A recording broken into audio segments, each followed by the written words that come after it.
Hello friends, ఈ రోజు ఈ వీడియోలో జగన్ ఓడిపోవడానికి ప్రధాన కారణాలు ఏంటో తెలుసుకుందాం. అసలు జగన్ గారు చేసిన తప్పులేంటి, ఎందుకని ఆయన ఓడిపోయారో ఈ రోజు ఒక 9 పాయింట్లతో క్లియర్ కట్ గా తెలుసుకుందాం. So without any delay let's get into the video.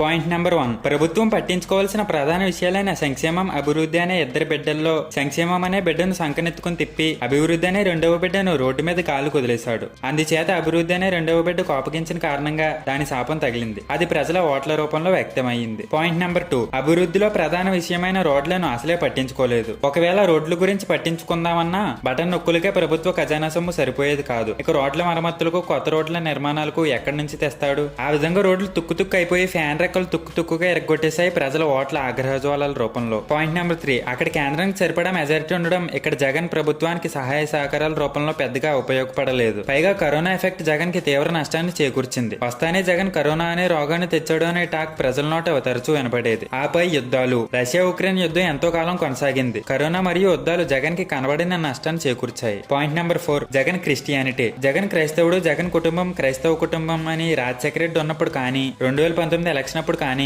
Majority Hindu ఓటర్లు పెద్దగా పట్టించుకోలేదు. కానీ 2019 తర్వాత జగన్ అధికారంలోకి వచ్చాక క్రైస్తవ పాస్టర్లు ముఖ్యమంత్రి మా క్రైస్తవుడే అని విర్రవేగడం, అంతేకాకుండా మెజారిటీ ఓటర్లైన హిందూ ఓటర్లలో కూడా జగన్ క్రైస్తవ్యం మీద పైకి తేలని వ్యతిరేకత ప్రధాన కారణం. పాయింట్ నెంబర్ 5, ఇంట గెలిచి రచ్చగెలవమని పెద్దల మాట. అటువంటిది చెల్లి శర్మిలను దూరం పెట్టుకోవడం, తద్వారా తల్లి కూడా దూరం కావడం. వైఎస్ వివేకానంద రెడ్డి హత్య ద్వారా వివేక కూతురు సునీత కూడా దూరం కావడం. పాయింట్ నెంబర్ 6, ప్రజా వ్యతిరేకత, ప్రభుత్వ ఉద్యోగుల వ్యతిరేకత. జగన్ ఎమ్మెల్యేలు, జగన్ ప్రభుత్వం వ్యతిరేకతను పసిగట్టలేకపోయారు. ప్రజా వ్యతిరేకత చాప కింద నీరులా నిరంతరం కొనసాగిపోయింది. కొడాలి నాని, ఆర్కే రోజా, అనిల్ కుమార్ యాదవ్, వల్లభనేని వంశీ వంటి వారు వాళ్ళ ఇష్టం వచ్చినట్లు మాట్లాడి అగ్నిలో ఆద్యం పోసినట్టు ప్రజా వ్యతిరేకతను మరింత పెంచి పోషించి మరింత ప్రజా వ్యతిరేకతను మూటగట్టారు. అంతేకాకుండా ప్రభుత్వ ఉద్యోగుల శాలరీస్ లేటుగా ఇవ్వడం. నిజానికి ప్రభుత్వ ఉద్యోగుల శాలరీస్ 1వ తారీఖున ఇవ్వాలి, కానీ పెన్షన్దారులకు 1వ తారీఖున ఆ సొమ్ము చదిరి ఉద్యోగుల జీతములు లేటు చేయడం. ఇది ప్రభుత్వ ఉద్యోగుల వ్యతిరేకతకు కారణమయ్యి పోస్టల్ బ్యాలెట్ రూపంలో వ్యక్తమయ్యింది. Point number 7, Jagan 2019 election campaign లో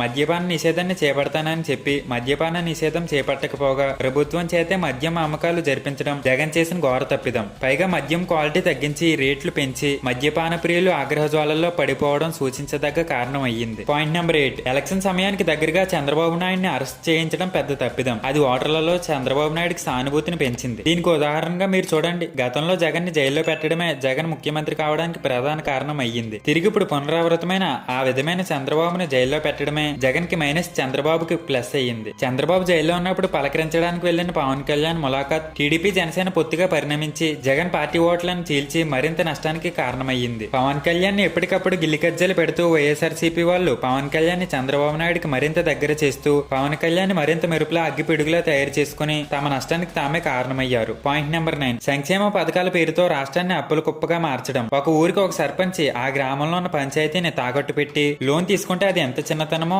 ఆక్షేపణో ఆ విధంగా రాష్ట్ర సచివాలయాన్ని అతి చిన్న మొత్తమైన 370 కోట్ల రూపాయలకు హెచ్డిఎఫ్సి బ్యాంకుకు తాకట్టు పెట్టడం, రాష్ట్ర ఆర్థిక విధానం వేలకోలానికి గురి కావడం జగన్ పార్టీకి పెద్ద నష్టం. జగన్ ముఖ్యమంత్రి అయిన నాటి నుండి జగన్ చేసిన దుందుడుకు చర్యలలో వస్తానే ప్రజావేదికను కూల్చడం. నిజానికి దానిని కూల్చనక్కర్లేదు, కూల్చితే ఆర్థిక నష్టంగా ఆలోచించి అంతేకాకుండా ప్రజలు ఏమనుకుంటారో అని ఆలోచించి దానిని తమకు అనుకూలమైన వేదికగా మార్చుకుంటే సరిపోయేది. అంతేకాకుండా ఓవర్ కాన్ఫిడెన్స్ కూడా. ఎవరికైనా కాన్ఫిడెన్స్ పాజిటివ్ లోకి తీసుకువెళ్తుంది, ఓవర్ కాన్ఫిడెన్స్ నెగిటివ్ లోకి తీసుకువెళ్తుంది. ఆ విధంగా వైనాట్ 175 అనే నినాదం నెగిటివ్ అయ్యింది. పవన్ కళ్యాణ్ టీడీపీతో పొత్తు పెట్టుకోవడం, అంతేకాకుండా పవన్ కళ్యాణ్ తమతో పాటు బీజేపీని పొత్తులోకి తీసుకురావడం జగన్ కి మరింత నష్టాన్ని చేకూర్చింది. ఏదేమైనా నవరత్నాలు జగన్ కి ఎంతో ఉపయోగపడ్డాయో తెలియదు, కానీ నేను ఇప్పుడు చెప్పిన ఈ 9 పాయింట్లు జగన్ కి ఎంతో నష్టాన్ని చేకూర్చి ఘోర పరాభవాన్ని మిగిలిచ్చాయి. చూద్దాం మరి గత ప్రభుత్వపు తప్పులను నేటి ప్రభుత్వం గుణపాఠంగా ఎంచుకుని ఏ విధంగా పరిపాలిస్తుందో. జై హింద్. సో ఇది ఫ్రెండ్స్ ఈ వీడియో. నేను ఇప్పుడు చెప్పిన ఈ 9 పాయింట్లు కాకుండా ఇంకేమైనా ప్రధాన కారణాలు ఉంటే